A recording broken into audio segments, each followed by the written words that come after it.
Eu vou pedir os pais, hoje o culto aqui, a nossa EBD, hoje eu vou pedir para que os pais participem, né? Não só os pais, todo mundo, mas eu vou pedir para os pais participar mais. Mateus capítulo 13, Marcos, perdão, capítulo 13.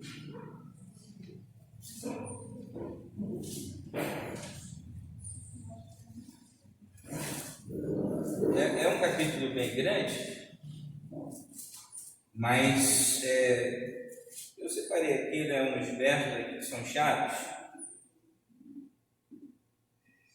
Verso a partir do verso, eu separei aqui o verso 30. Aí, os versos anteriores, irmãos, falam sobre os sinais, né? Aqui já é o finalzinho, já dizendo aqui. Verso 30, vou pedir para os pais, Marcos 13, a partir do verso 30. Vamos ver, do 30 ao 37. Vamos pedir os pais aí, eu não sei se tem número suficiente, mas vamos deixar os pais primeiro, depois as irmãs completam qualquer coisa. Em verdade vos digo que não passará essa geração sem que tudo isso aconteça. Passará o céu e a terra, mas as minhas palavras não passarão. Muito bem. Mas a respeito daquele dia e a hora, ninguém sabe, nem os anjos que estão no céu, nem o Filho, senão o Pai. Olhai, vigiai e orai, porque não sabeis quando chegará o tempo. É como um homem partindo para longe, deixasse sua casa, desse autoridade de servos a cada um o seu trabalho, e mandasse ao porteiro que vigiasse. Vigiai, pois, porque não sabeis quando virá o Senhor da casa, se à tarde, se à meia-noite, ou a cantar do galo, se pela manhã. Para que nenhum de improviso não vos enche, não ache dormindo. E que vos digo a todos, vigiai. Amém. Nosso Deus, querido e amado Pai, queremos te louvar, te agradecer ao Senhor por essa manhã estarmos aqui. Queremos pedir perdão pelos nossos pecados, nossas falhas. Queremos, Senhor, fazer o nosso melhor diante do Senhor. Deus, ser com os dias que nós estamos vivendo, com as dificuldades, as lutas, meu Pai. O Senhor venha nos dar vitória em nome de Jesus. Amém. Amém. Irmãos, eu gosto muito de escatologia, né? Eu gosto muito de Apocalipse. E aqui nós podemos dizer que é um apocalipse, né, dentro do Evangelho, aqui a escatologia de Cristo, né, o próprio Cristo também fala em Apocalipse, mas usa João, né? Aqui é Cristo falando diretamente aos seus discípulos, um diálogo, né, entre Cristo e seus discípulos, né? Então, eu quero fazer uma pergunta para os irmãos, para saber aqui a resposta. Eu preciso fazer a pergunta. Quantos irmãos acham que só falta se cumprir a volta de Cristo? Levante uma das mãos. Só a volta de Cristo vai se cumprir. Levante uma das mãos. 1, 2, 3, 4, 5, 6.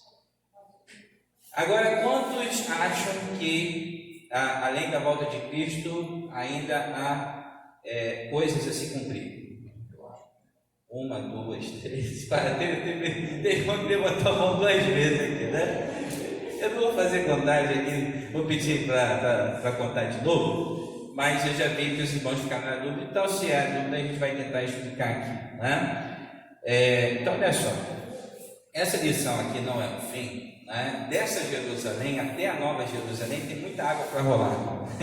Essa Jerusalém aqui que Cristo está se referindo, né? Até a Nova Jerusalém tem muita água para rolar. Já rolou muita água de lá para cá, né? Já são mais de 2.000 anos e ainda tem mais um pouco ainda a rolar ainda até chegar à Nova Jerusalém. Então dessa Jerusalém, né, o foco está sobre Jerusalém, até a Nova Jerusalém ainda tem muita coisa para acontecer. Não é só a volta de Cristo ainda, né? Se você quiser ler aqui um texto que eu recomendo que os irmãos leiam, a carta do apóstolo Paulo aos Tessalonicenses, né? Por quê? Porque quando os tempos estão meio estranhos, como nós estamos vivendo assim, tempos estranhos, né? Muitos falsos profetas surgem, né? E na época dos apóstolos também não era diferente, né? Tinha uma perseguição, tinha um problema lá, uma coisa assim fora do normal, aí vinham aqueles falsos profetas dizendo que Cristo, alguns dizendo que Cristo até já tinha vindo. E a igreja Tessalonicense, ela vive essa situação de que ela acha que Cristo voltou e ela ficou. E o apóstolo Paulo, ele vai ali explicar, olha só, que antes da volta de Cristo, né, algumas coisas ainda iam acontecer, inclusive o homem da iniquidade, né, o filho da perdição, que é o anticristo, né, a besta lá em Apocalipse. Então, irmãos, a besta, o anticristo ainda não chegou, né? Está tudo sendo preparado para ele chegar. Nós estamos vendo aí que os dias estão se passando, a gente está vendo que, né, a humanidade está a passos largos para a vida do anticristo, né? A sociedade está tudo sendo preparado para ele, né? Nós temos visto isso, né? Não só as pestes, as enfermidades, mas também as questões, né, morais, né, a inversão de valores, né? Tudo isso daí mostra, né, homem, mulher, né? E a sociedade aceitando esse tipo de situação, né? E tudo isso, né, mostra que está chegando o tempo do anticristo, né? E depois do anticristo, aí sim Cristo vai vir, né? E vai então, lá em Tessalonicenses diz que ele vai matar o anticristo com o sopro da sua boca. Lá em Apocalipse fala, né, que ele vai matar com a espada que sai da sua boca, né? A espada é a palavra de Deus. Então aí Cristo então vai voltar, né? Mas antes precisa vir o anticristo, e Cristo vai derrotar o anticristo, né? E eu não quero aqui, irmãos, dar uma aula assim de escatologia, até porque é um assunto meio complicado, mas assim, aquilo que a gente sabe, a gente tenta passar para os irmãos, porque é um assunto assim que gera muitas dúvidas, né? E então percebo bem que até a volta de Cristo ainda precisa vir aqui o anticristo, né? Virão tempos difíceis de grande tribulação e tudo mais. Então a gente está vendo Jesus Cristo aqui falando com os seus discípulos. Começa aonde? Aonde Jesus estava com os seus discípulos? Jesus estava onde? No templo, né? O templo de Jerusalém era o primeiro ou o segundo templo? Já era o segundo. O primeiro já tinha sido destruído no século II a.C. Século II a.C., Antíoco Epifânio, que vem lá da linhagem lá dos descendentes, dos generais de Alexandre o Grande, né? Ele vai lá e destrói o primeiro templo, que era o templo de Salomão, né? Aí Antíoco Epifânio vai lá e aquela desolação toda, aquela abominação toda, Daniel fala sobre isso, nessa abominação que ele vai lá e sacrifica animais imundos dentro do templo, ele faz uma bagunça, coloca ídolos, imagens dentro do templo. E aí o que acontece? Cristo aqui cita Daniel, né? Quando eu vi falar da desolação, Jesus está falando, olha, novamente vai acontecer isso, né? Então, irmãos, escatologia é assim, né? São eventos que acontecem esporadicamente, mas eles vão tomando uma dramaticidade muito maior no final dos tempos, né? A intensidade é como a dor no parto, né? A mulher tem a dor no parto, sente as primeiras contrações, depois aquilo vai aumentando até ganhar o bebê. Então depois que ela ganha o bebê, ela nem sente mais tristeza, sente alegria. Então a volta de Cristo é comparada a uma mulher, né? No sentido parabólico, no sentido metafórico, né? Que dá no seu trabalho de parto, vamos dizer assim, entendeu? Então escatologia é o seguinte, irmãos, quando nós falamos de escatologia, né, nós pensamos que isso vai acontecer no final do tempo. Realmente, escatologia é a doutrina dos finais dos tempos, que vai acontecer, né, nos finais dos tempos. Mas não significa que esses eventos só vão acontecer só no final dos tempos. Eles já vêm acontecendo, mas eles vão acontecendo de uma forma muito mais intensa com a proximidade do fim. Vocês vão entender? Então, qual é a questão da... Fica fácil, né? Jesus ele simplifica muito isso quando ele compara, né, isso com a mulher no seu trabalho de parto, né? Então as dores vão vindo, as contrações, e aí vai se tornando mais intenso até a hora de gerar, até a hora de conceber o bebê. Tá certo? Alguém quer comentar, irmãos? Inclusive, parece que depois de Cristo também não fez existir o tempo de Jerusalém, ou se fizeram só uma reforma. Está aqui na missão, parece que está falando. Oi? Depois de Cristo também, já deram mentira lá no tempo de Jerusalém. Foi Herodes. Foi Herodes. Herodes, ele deu uma... Herodes diz o seguinte, ele tornou o templo assim, mais suntuoso, né? Colocou lá, né, aqueles enfeites, aquelas coisas de ouro e tal, ele deixou o templo assim mais vistoso, né? Então o templo realmente era muito bonito, né? Tinha tinha material que era feito de ouro, tinha pedras, né, enormes, né? Tinha aquela madeira, se não me engano, a madeira do Líbano, né, que era a melhor madeira da época, né? Tinha tudo isso realmente, então eles sempre ficaram fascinados, né, quando viram aquele templo, né? E pelo que indica, né, esse do templo ainda era mais bonito que Salomão, né? Porque tem um verso da Bíblia que eu me lembro aqui que diz que a glória da segunda casa será maior do que a primeira.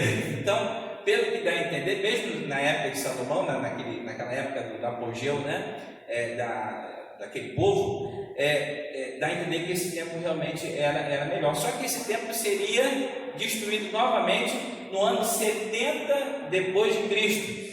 Um imperador chamado Tito, ele entraria, né, em Jerusalém, sitiaria, tá vendo? Os irmãos estão relacionando aí o texto, os irmãos que leram o texto. Lembra quando Jesus Cristo fala de Jerusalém sitiada? Então foi isso que aconteceu, né? Então sitiaram Jerusalém, e aí o que eles fizeram? Destruíram o templo, profanaram o templo, né? Isso aconteceu com o rei Nabucodonosor, né? Lá, quando Daniel está lá na Babilônia, né? Isso, e foi a primeira vez, né? Foi Nabucodonosor que destruiu, e depois foi o Tito, Antíoco Epifânio, né?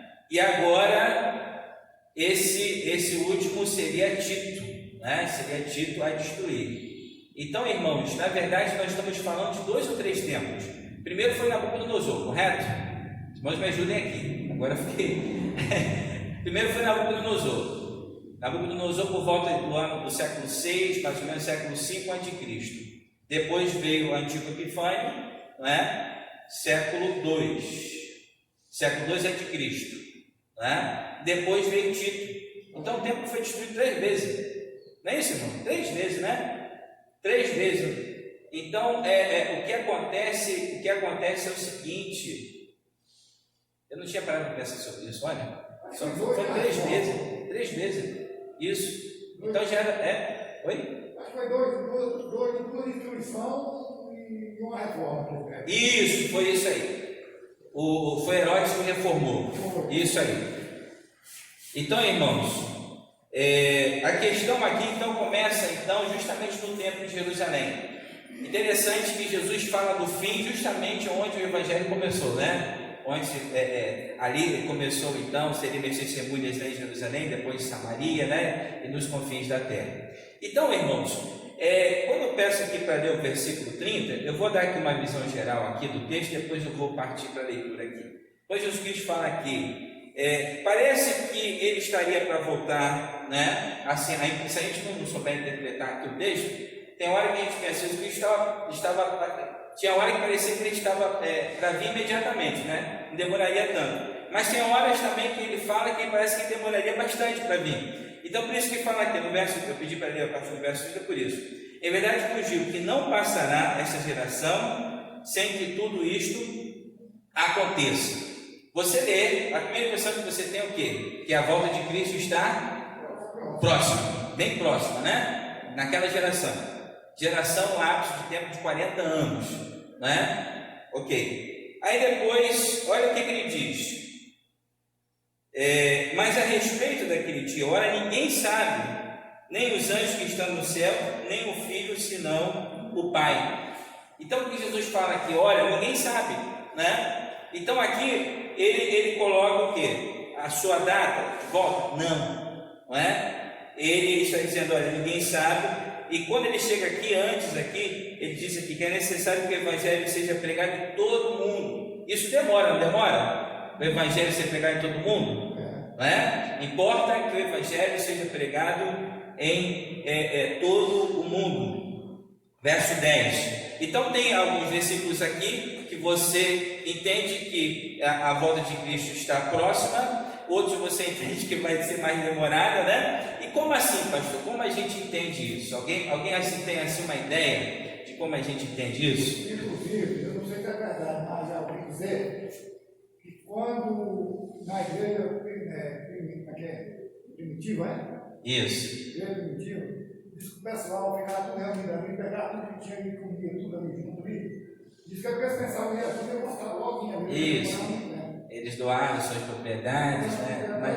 Porque pegar assim as coisas tudo que dá para os outros é muito difícil, né? Exatamente. Eu achava assim, mas eu estava aqui um ano, eu não sabia se tem opinião. Não sei se é verdade, né? Não, tinha essa. Pela história que fala aqui, dá para pensar isso mesmo. Eu creio que a igreja de Jerusalém entendeu que Cristo voltaria naquela primeira geração. Porque quando ele fala aqui que verso 30, em verdade fugiu que não passará essa geração sem que tudo isso aconteça, né? Talvez eles entenderam ali que ainda naquela geração, naquela primeira geração até apostólica ainda, né? Seria a geração da volta de Cristo. Mas aí Cristo fala que era necessário também que o Evangelho fosse pregado em todo o mundo, né? Então isso demora. Exatamente, né? Talvez se Cristo estivesse no dia de hoje, né? Com as informações, com a tecnologia que nós temos hoje, né? Mas naquele tempo não tinha isso, né, irmãos? Então, nós... alguém sabe aqui como a gente resolve essa questão? Essa questão aí, eu não sei não. Então, vamos lá. Vamos lá. A questão é a seguinte, irmãos.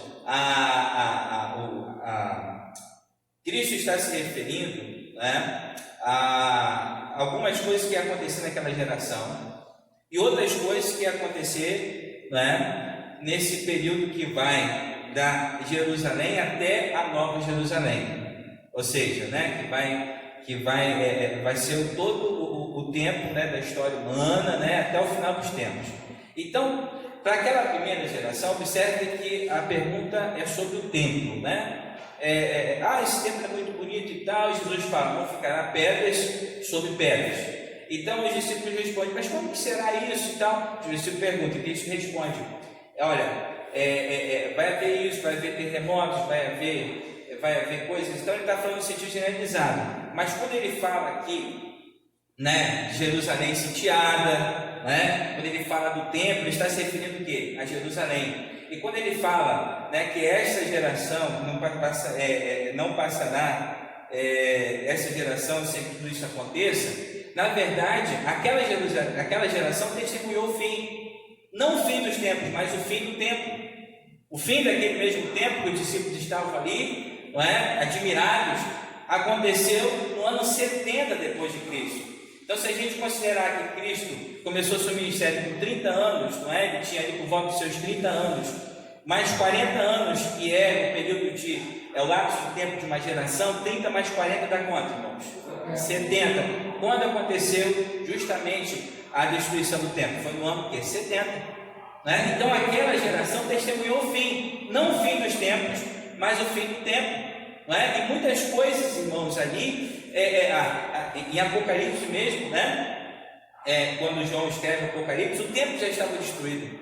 Foi no ano 90 depois de Cristo, né? Então, a partir... foi um momento difícil também, foi um momento de perseguição, não é? Mas não seria ainda o fim, não é? Seria o começo do fim, né? Como que Cristo se refere mesmo, o início das dores, não é? Então, irmãos, a gente precisa separar aqui o que Jesus está se referindo a Jerusalém, e aqui nós temos certeza, né, de que o verso 30 está se referindo a Jerusalém. Não passará essa geração sem que tudo isso aconteça, aquela geração ali que estava em Jerusalém, né, a geração dos apóstolos, enfim, e as outras coisas, né, que ele aqui está descrevendo, né, como o Evangelho sendo pregado em todas as partes do mundo, terremotos em vários lugares, né, tudo isso é o quê? Tudo isso não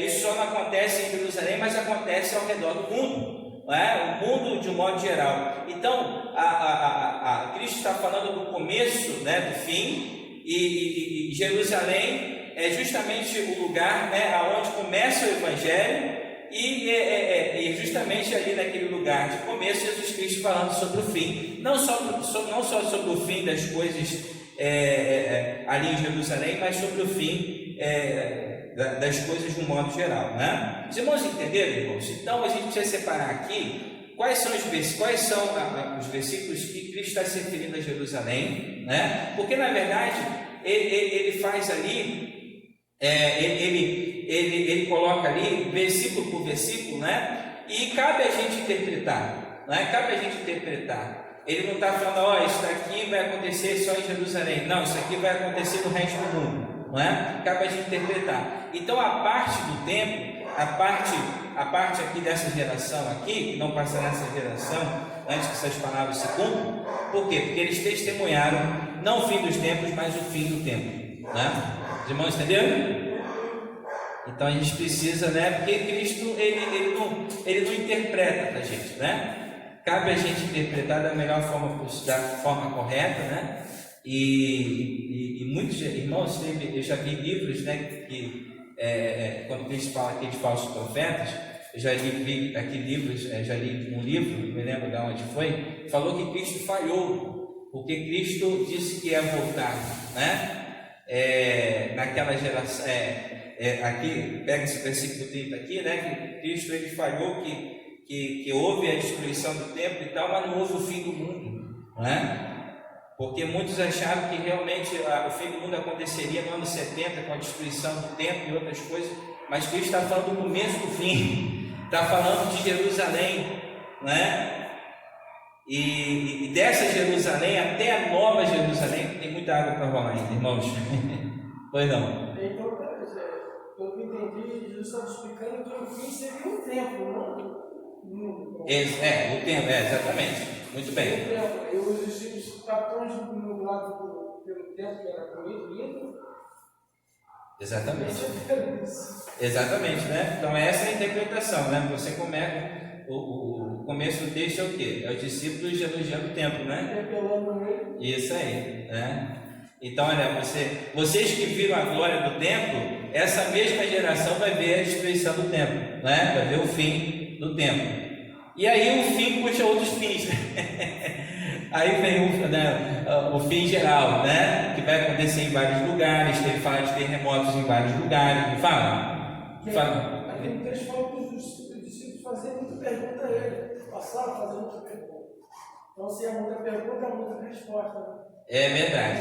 Então fica meio difícil. Não é fácil. Que não podemos esquecer, a gente não vai mudar, e que um dia para o Senhor é como 1000 anos, e 1000 anos como um dia. Isso aí, né? Essa passagem aí, realmente, porque a gente tem pessoas que questionam. Eu tenho pessoas que falam para mim: Jesus vai voltar, vai ficar de volta. Só que nós não temos um valor de Deus. Exatamente. Um dia vai ele como 1000 anos, e 1000 anos como um dia. Com certeza.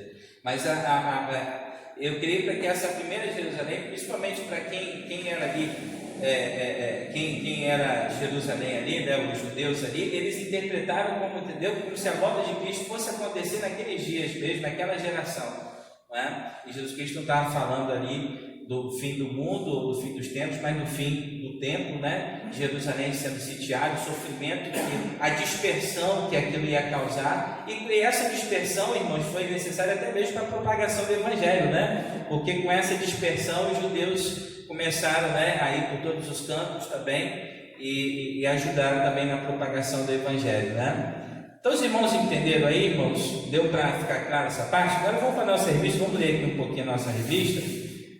Tirar algumas lições. Isso aqui foi um estudo, né? Mas vamos tirar algumas lições, né, para a nossa vida espiritual, né? Primeiro, então aqui Jesus Cristo se concentrou também em falar sobre alguns cuidados, né?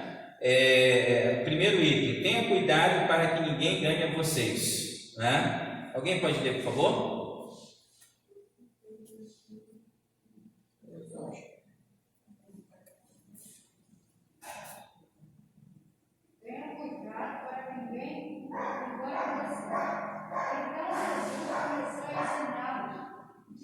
Tome cuidado para que ninguém engane você.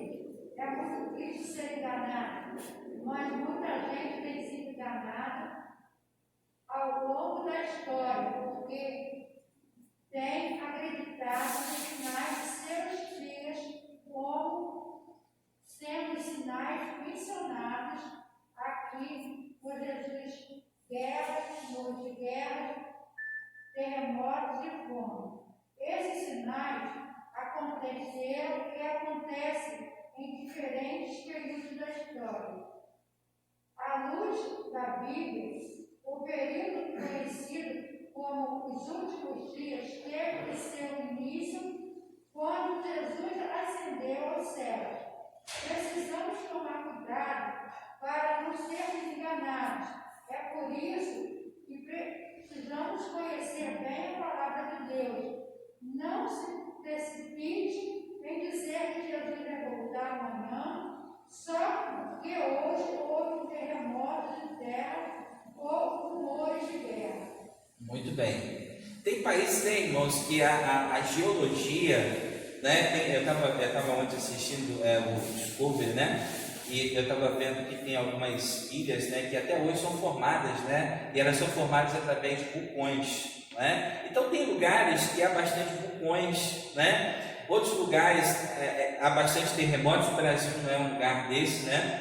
E aí o que acontece? Nesses lugares onde existe esses tremores, né, esses acontecimentos, né, trágicos, né? Então a gente olha, né, esse dia teve um terremoto no México, agora no Líbano mesmo teve uma explosão, né? Mas aí não é um sinal propriamente dito, mas quando a gente olha terremoto, essa é a primeira coisa que vem na nossa cabeça, a gente associa com a vinda de Cristo. Né? Então, imagine esses lugares onde é comum ter terremotos, né? Onde é comum ter vulcões, né? Erupções, furacões, tempestades, né? E o Brasil, né, de uma certa forma, é um país que a gente ouve mais de fora do que essas coisas acontecendo aqui dentro, né? Então, essas coisas acontecem às vezes pela própria geologia do lugar, né? Muitas das vezes, né, a gente quer espiritualizar tudo, né? Mas essas coisas remetem à volta de Cristo, mas não significa, irmãos, que aconteceu um tremor de terra aqui, Cristo vai vir amanhã. Não, irmãos, isso não é por aí, né? Existe uma série de coisas a se cumprir, existe uma agenda a se cumprir, né? E Deus está cumprindo essa agenda, né? Passarão os céus e terra. Então, se Cristo voltasse hoje, muita coisa ia deixar de se cumprir. Então ele vai voltar depois que tudo se cumprir, porque a palavra dele é uma palavra certa, né? A palavra de Deus é uma palavra que se cumpre. Então o que acontece? Mas aí a gente entra naquela questão: pastor, então não é preciso vigiar? Não, irmãos, não é? A gente está aqui, o apóstolo Paulo mesmo, quando fala aos Tessalonicenses, eles acharam que Cristo estava por vir imediatamente. Eles achavam que Cristo ia vir amanhã, alguns achavam até que já tinha vindo. Ele falou assim: olha, essas coisas vão acontecer primeiro e tal, mas sejam sóbrios, né? Sejam vigilantes. Por quê? Porque, irmãos, uma coisa é certa, né? A gente pode ser apanhado pela morte em qualquer momento, né? A morte é algo que acontece todos os dias, todas as horas. Nesse momento há pessoas morrendo, pessoas indo para o inferno, muitos crentes afastados, né? Sabem lá para onde está indo, né? Então nós temos que vigiar, né? A questão também de que nós somos o quê? Nós somos finitos, nós somos mortais, nós temos fim, né? Independentemente do fim do mundo, nós temos fim, irmãos. Então nós precisamos estar preparados para o fim, né? E muitas pessoas só se preparam para o fim, né? Você também sabe o dia da sua morte? Alguém aqui sabe o dia da sua morte? Ninguém sabe, né? Então, oi? Seria muito ruim ficar deprimido de hoje, né, irmão? Até um dia, a gente ia ficar deprimido, né? Ainda bem que a gente não sabe. Então, irmãos, a questão é a seguinte: a gente tem que estar sempre preparado para o fim, né? O fim, nós estamos vivendo um tempo, irmãos, muito estranho, né? Então, isso remete o quê? Com a volta de Cristo, né? Mas ainda aquele sinal que fala, porque no final dos tempos, irmãos, o que vai acontecer? Deus vai separar o joio do trigo. Então, agora, crente pega coronavírus? Sim ou não? Pega coronavírus, qualquer um pega coronavírus, irmão. Exatamente, mas vai haver um tempo, né, como lá no Egito, né, que o povo ímpio sofria, né, ali aquelas pragas, e o povo de Deus, né, estava guardado. Então vai haver esse tempo, irmãos, vai haver essa distinção, não é? Hoje não, hoje, coronavírus, é uma praga. Não, irmãos, não é isso. A gente não pode chegar a esse ponto, entendeu? Inclusive a gente, né, assim que começou o coronavírus, a gente viu, irmãos, tantas profecias, tantos falsos profetas se levantando aí, dizendo que era o fim, né? E nada se cumpriu. Eu fosse profeta, que colocou um negócio aí, inclusive, eu vi que essa pergunta foi para mim. Não foi uma falsa profeta, falou que no dia 8 de maio, parece, ou fevereiro, no abril, ia dar uma escuridão, que ninguém ia ver nada, mas preparar a comida, preparar tudinho, que os carros não iam funcionar, não ia ver nada. E não ia acontecer nada, eu só fiquei esperando, eu estou acreditando no meu governo.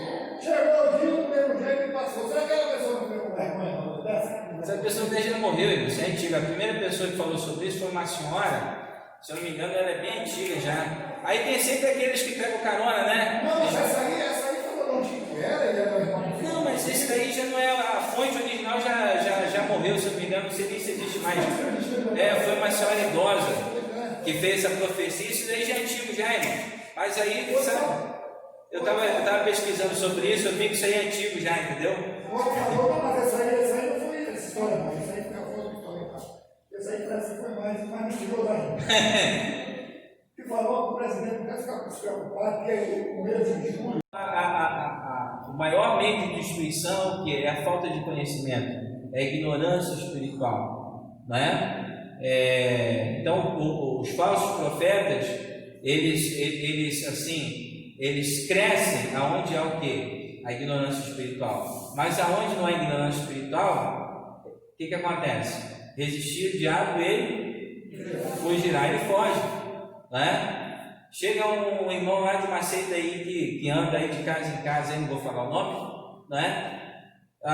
Chega lá, começa a falar da Bíblia. Se ele vê que você sabe mais da Bíblia que ele, porque ele também não fala só da Bíblia, né? Ele tem outra fonte lá, que não é a Bíblia, apenas, ele instantinho, ele nunca mais volta lá. Mas se você chegar lá, não conhecer muito a Bíblia, posso fazer um estudo aqui? Pode fazer. Deus é igual, né? Tem gente que é assim, né? Tem gente que acha que a pessoa está falando em Deus, só que o diabo se disfarça até diante de luz, né? Então, irmãos, a gente precisa tomar cuidado, irmãos. Né? Eu tinha um tio que era assim, que ele falava assim, o camarada falava em Deus, ele vendia assim, fiado assim, e só levava a cama depois, entendeu?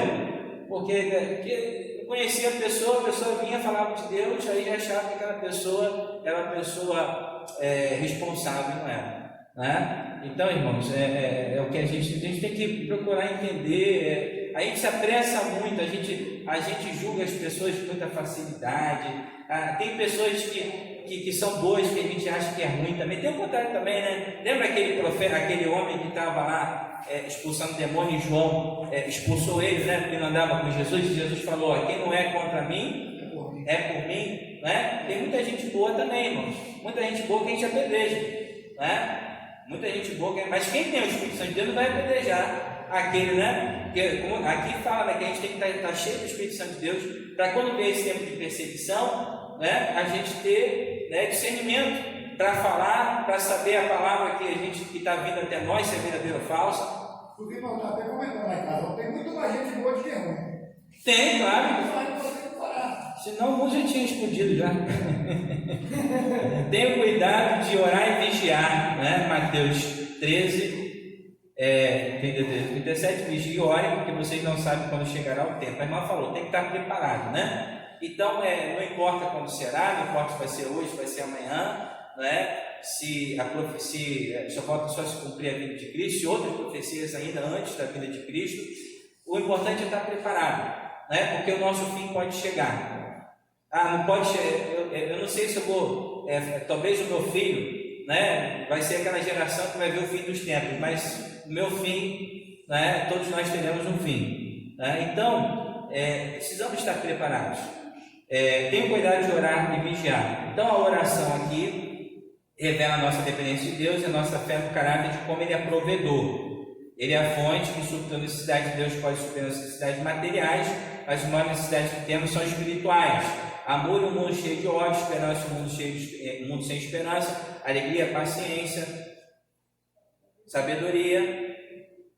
Para tanto, é muito importante orar e vigiar. são duas coisas que precisam andar juntos na vida do crente. Eles precisam acontecer em todo o tempo, com perseverança, para que possamos estar em pé na presença do Senhor no dia de sua volta. Temos cuidado de orar e vigiar a cada dia como se fosse o último. Então a gente precisa, irmãos, né, vigiar e orar. Né? A gente fala muito de oração, né? A gente fala, talvez a gente fala muito sobre essas coisas e faz muito pouco, né? Porque muitas vezes, irmãos, a gente está entrando em cada situação, né? Poxa, quando é crente, né? Então a gente espera que o crente ore, que o crente, né, não seja assim precipitado em algumas coisas, que ele tem a oração, é dependência de Deus, é quando você, né, busca a direção de Deus. Então tem crentes assim que estão tomando assim caminhos assim, se precipitando porque está faltando, né, a oração, né? A oração nos ajuda a tomar a direção certa, né, fazer a escolha certa, não fazer as coisas no impulso da hora, no momento, né? Então muitas vezes, irmãos, a gente precisa também, muitas vezes não, a gente todas as vezes está em espírito de oração. Você pode não estar orando o tempo todo, você pode estar em espírito de oração, né? Isso daí é muito importante também.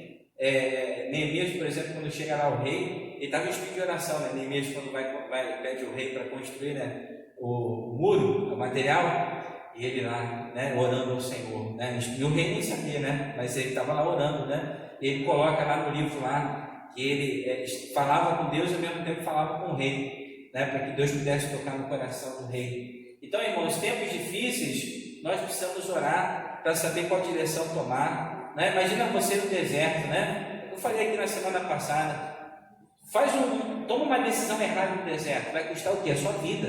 Se você toma uma direção errada, você vai para dentro do deserto, lá você não vai ter água, não vai ter comida, você morre. Então, irmãos, nós estamos vivendo esse deserto, nós estamos vivendo tempos difíceis, né? Então, o tempo de errar acabou. Nós precisamos tomar cuidado, nós precisamos depender de Deus, orar, nós precisamos vigiar. Vigiar é quando você está o quê? Você está apercebido, você persevera, você sabe, né, que o inimigo ele está ao teu redor. Às vezes ele aproveita uma brecha dentro da família, às vezes ele aproveita uma situação da igreja.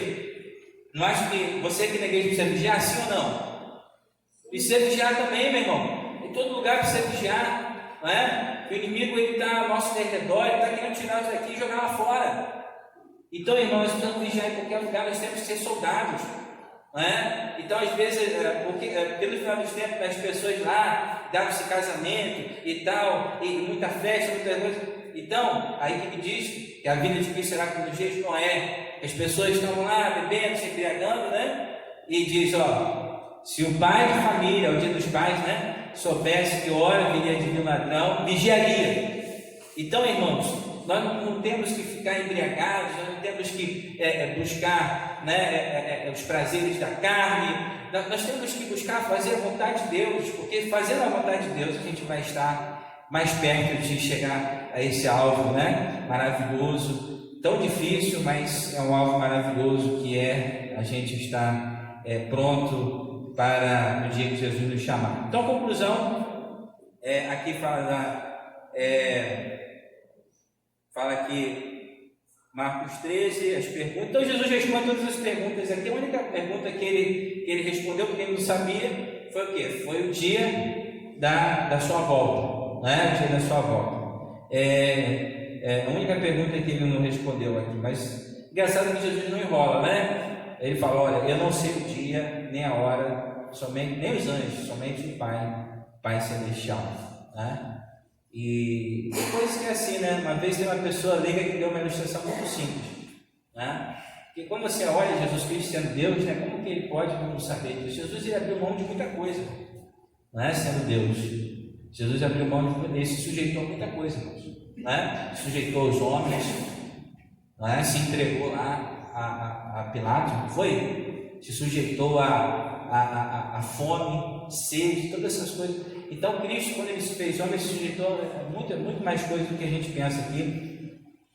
E uma vez o irmão deu uma ilustração interessante, né? Que quando tem o marido e a mulher, aí alguém chega assim para a mulher e fala assim, fulano, é isso. Aí a mulher chega assim, não, isso é para o meu marido.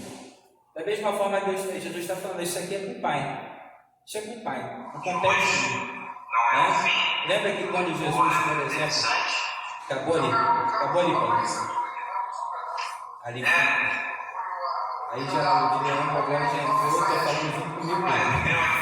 Lembra quando, a pedido do trono de Jesus, né, onde Jesus ele falou, não, mas isso compete o quê? É meu Pai. Então tem coisas que Jesus entregou ao Pai, e tem coisas também que o Pai entregou ao Filho também, né? Então eles vivem em harmonia,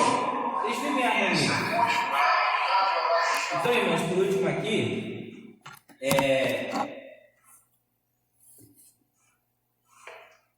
o que fazer para pensar em agir? O que fazer para que o templo, a liturgia dos cultos e o calendário religioso, nosso relacionamento, nossa igreja, não tome o lugar do nosso relacionamento pessoal com Deus? Muitas vezes, né, irmãos, a gente tem muito crente Marta e pouco cliente Maria, né? Crente que está sempre ali agitando, ali, sempre trabalhando, mas orando muito pouco, e muito pouco ali, e pouco interessado em ouvir a palavra de Deus, né? E quando chega lá da palavra, o crente sai, vai procurar fazer outra coisa, e às vezes tem muita atividade que não está correspondendo, né, ao propósito maior que é a edificação. Né? Às vezes a gente faz atividade já só para os jovens não sair da igreja, vamos fazer atividade. Não, atividade tem que ser feita para cumprir o quê? O propósito de edificação, de comunhão, de adoração a Deus. Se não for nesse atividade, está até atrapalhando. Tem hora que a atividade até atrapalha, né? Porque ela tira o nosso relacionamento com Deus, tira o tempo também da família, também, né? E aí vai. Então tem que ter sabedoria nessa questão aí, né? Porque às vezes a gente faz impulso e tal, vamos fazer, vamos acontecer e tal, mas na hora mesmo de orar, o pastor está pregando, sai todo mundo lá para fora lá, aí eu vou lá no mercado, lá, eita, precisando de uma cebola, a irmã da cantina, né? Ah, vou até escolar lá comprar, né? Aí vem lá, né? Cebola, traz tudo lá, até o que não precisava. Então por quê? Eu estou dando só um exemplo, tá, irmão? Que existem várias outras situações também que eu podia falar da cantina, podia falar do banheiro, podia falar de outras coisas mais, né? Senhor? Ah, tá. Então, porque algumas pessoas são seduzidas por falsas doutrinas e falsos líderes. Como fazer para ter profundidade na Bíblia, na oração e na vigilância?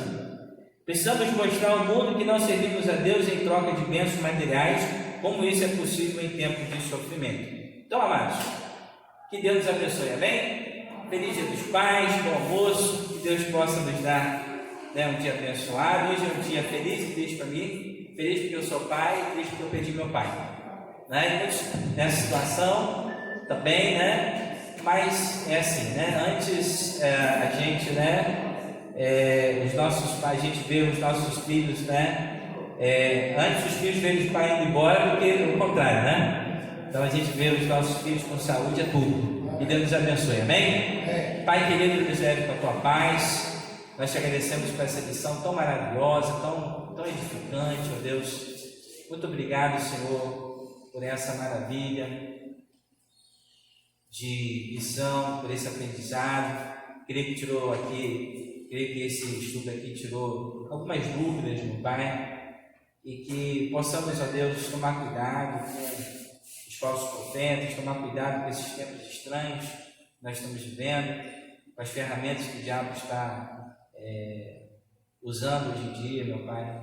Tenha misericórdia de nós, possamos, ó Deus, ter discernimento, ser cheios do Teu Espírito Santo, possamos, ó Deus, orar, vigiar, saber o que estamos fazendo, não ser guiado por ventos, mas estar firmados aos nossos pés na rocha, Tua palavra, que a Tua igreja possa, ó Deus, se despertar. Muitos estão achando que esse período é um período de férias, mas ao contrário, é um período de nós estarmos, Senhor, vigilantes, de nós estarmos, ó Deus, sóbrios, ó Deus, porque, ó Deus, os dias estão difíceis, muitas pessoas morrendo no inferno, que nós possamos, ó Deus, conservar a nossa vida, pregar a Tua palavra também para aqueles que não conhecem, da forma que é possível hoje, porque existem barreiras que foram colocadas e que o Senhor venha nos dar, Senhor, então, a sabedoria, meu Pai, para vivermos esses dias tão difíceis. Em nome de Jesus, amém. Amém.